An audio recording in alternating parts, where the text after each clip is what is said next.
বাংলার লোকশিল্পের কদর সারা ভারতে, আর এই শিল্প এখন দেশের গণ্ডি পেরিয়ে সমাদৃত হচ্ছে বিশ্বের দরবারেও।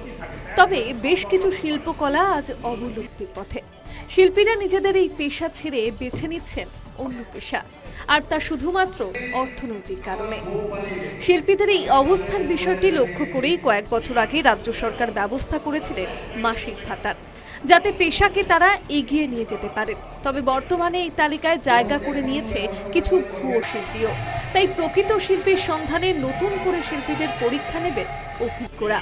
অডিশনের এই আয়োজনটি হয়ে গেল মালদার জেলা সংগ্রহশালায়, যেখানে শিল্পীরা করে দেখালেন গম্ভীরা, আলকাপ, বাউল, ঢাকি সহ মুখোশ নৃত্য ও বিশ্বকবির গান। প্রকৃত শিল্পীর মাধ্যমে যে লোকশিল্পগুলি আরো বেশি করে ছড়িয়ে পড়বে সারা বাংলায়।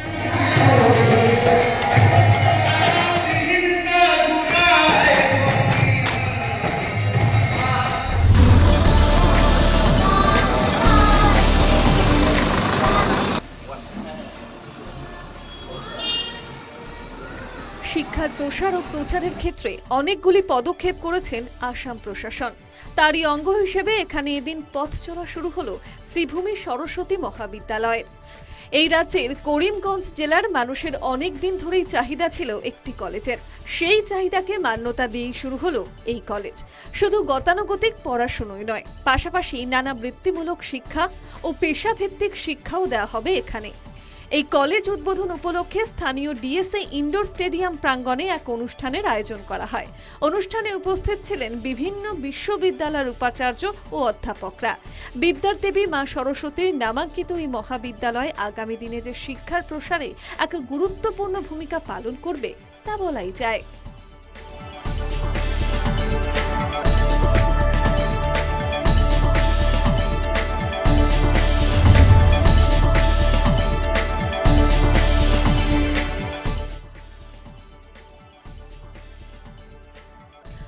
সুন্দরবনের বিজ্ঞান শিক্ষা ও সচেতনতা বৃদ্ধির উদ্দেশ্যে আচার্য প্রফুল্লচন্দ্র রায় 3 বার এসেছিলেন এই বিদ্যালয়ের প্রতিষ্ঠা লগ্নে। এর ফলশ্রুতিতে সাহেবখালী নিত্যানন্দ হাই স্কুল বিজ্ঞানে বহু ছাত্রছাত্রীকে দেশে বিদেশে সফলতার সঙ্গে তুলে ধরতে পারলেও বর্তমানে স্কুলটি পিছিয়ে পড়েছে। এখানে শিক্ষার সঙ্গে স্বাস্থ্য পরিষেবাও ভেঙে পড়েছে। অভিযোগ এমনই। সেই সমস্যা কিছুটা দূর করতে এগিয়ে এলেন প্রাক্তনীরা। এদিন এই বিদ্যালয়ের পড়ুয়াদের চোখের যত্ন ও সচেতনতা শিবিরের সঙ্গে চোখ পরীক্ষা ও চশমা প্রদান অনুষ্ঠানের আয়োজন করে অনুকূল চন্দ্র হাই স্কুলের প্রাক্তন ছাত্ররা।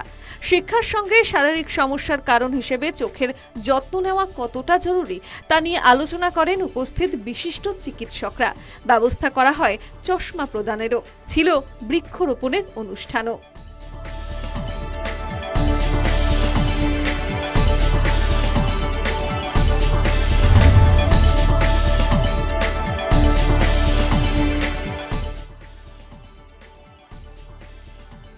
যে পুলিশকে আমরা দেখতে অভ্যস্ত লাঠি বন্দুক হাতে, সেই পুলিশকেই এদিন দেখা গেল ছোট চারাগাছ হাতে বৃক্ষরোপণে ব্যস্ত। উদ্দেশ্য পরিবেশকে বাঁচিয়ে রাখা। এদিন হুগলি জেলার গ্রামীণ পুলিশের সিঙ্গুর ট্রাফিক গার্ডের ও এখানকার ছাত্রছাত্রীদের নিয়ে ট্রাফিক গার্ডের বিভিন্ন নিয়মের আইন সচেতনতা শিবির হিসেবে একটি পদযাত্রার আয়োজন করা হয়। পড়ুয়ারা এই পদযাত্রায় অংশগ্রহণ করেন ট্রাফিক গার্ডের নিয়ম সংক্রান্ত নানা ব্যানার ও পোস্টার নিয়ে। এই পদযাত্রায় পড়ুয়াদের পাশাপাশি বিভিন্ন বিদ্যালয়ের শিক্ষক শিক্ষিকা এবং উচ্চপদস্থ পুলিশ আধিকারিকরা অংশগ্রহণ করেন।